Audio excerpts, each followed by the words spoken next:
Thank you. Go Blue Jays. So I'd love to share with you a poem by Philip Levine. I've been dipping into his work through his selected poems, and I really like this one. It's from his middle period. He's been to Spain. He's coming back. He's combining Spain and Detroit. No One Remembers by Philip Levine. A soft wind off the stones of the dead. I pass by, stop the car, and walk among none of my own to say something useless for them, something that will calm me under the same old beaten sky, something to let me go on with this day that began so badly, alone in a motel 10 miles from where I was born.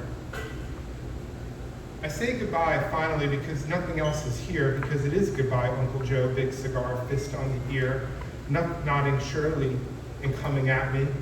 You can't touch me now, and she's 1,000 miles away from here. Hell, she may be dancing long past dawn across the river from Philly. It's morning there too, even in Philly. It's morning on Lake Sinclair where we never went fishing, along the Ohio River, the Detroit. Morning breaking on the New York Central Express, crashing through the tunnel, the last gasp of steam before the entrance into hell or Baltimore. But it's not morning with where you are, Joe, unless you come with me.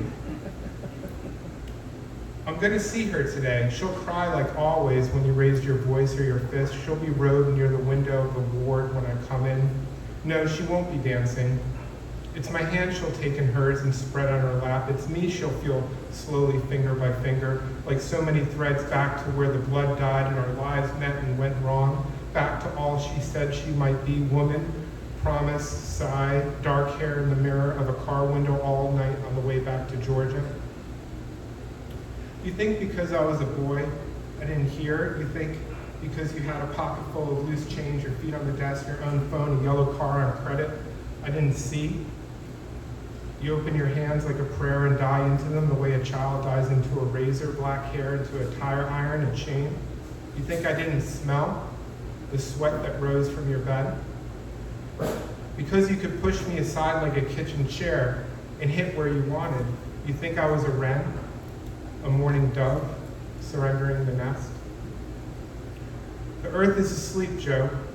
It's rock, steel, ice. The earth doesn't care or forgive. No one remembers your eyes before they tired, the way you fought weeping.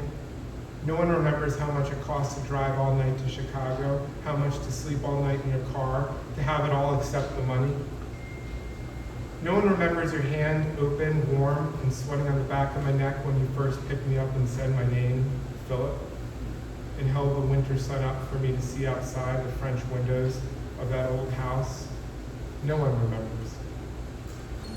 Thank you.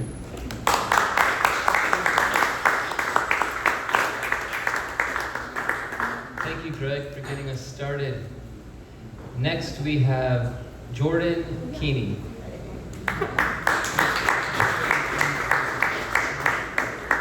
Hi, everybody.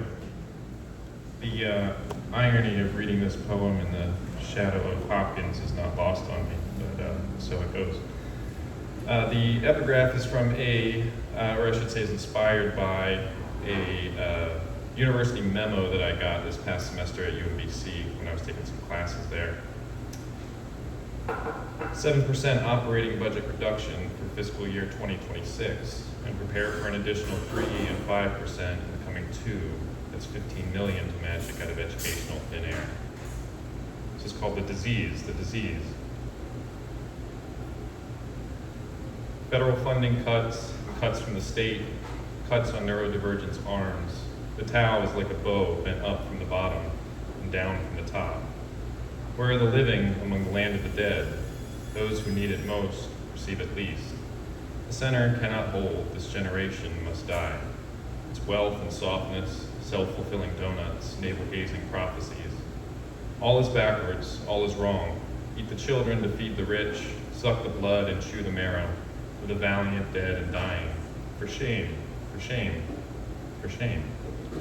Education lives on, but for whom does it live if public institutions die?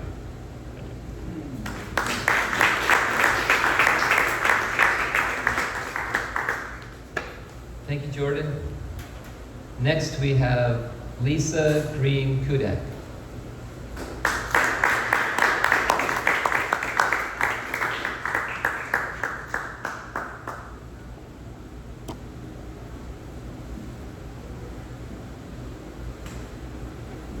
Speed bump.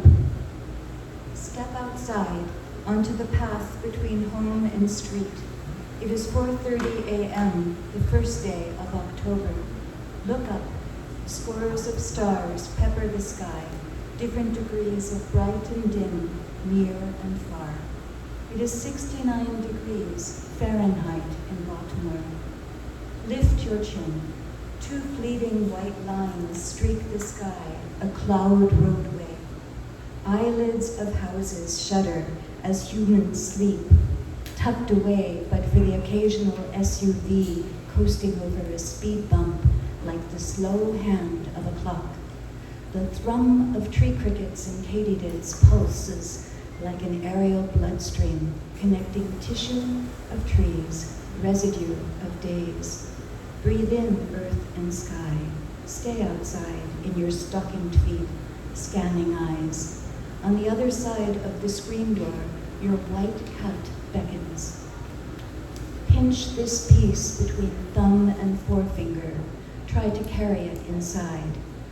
Open windows, brush cat, turn on faucet, heat water, sip tea, bite chocolate. When again you step between home and street, a sauntering breeze nuzzles your hair, whispering of morning. It is 5:50 a.m. Look up. The sky is softening in Baltimore. Stars fade, treetops sway, a chorus. See the way the voice of each tree sings silently?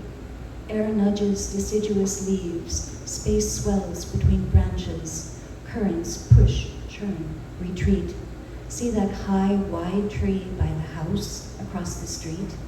Do your neighbors know it is singing and dancing as they sleep? Back inside, stroke the cat, sit by window, fingers on keyboard, eyes on screen. Listen as night dissolves in light. A dog is barking. The eyelids of homes open. SUVs coast over a speed bump like the fast hand of a clock.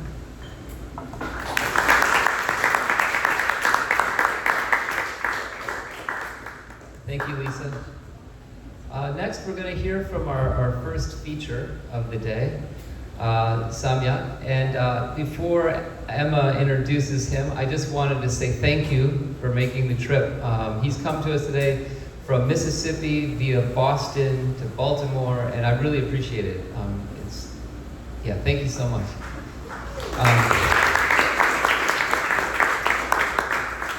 Emma, I have something for you before the introduction. Your winnings. So Emma we were involved in a high-stakes poker game last night with some other Baltimoreans, and Emma came out as one of the winners. Late into the night, well,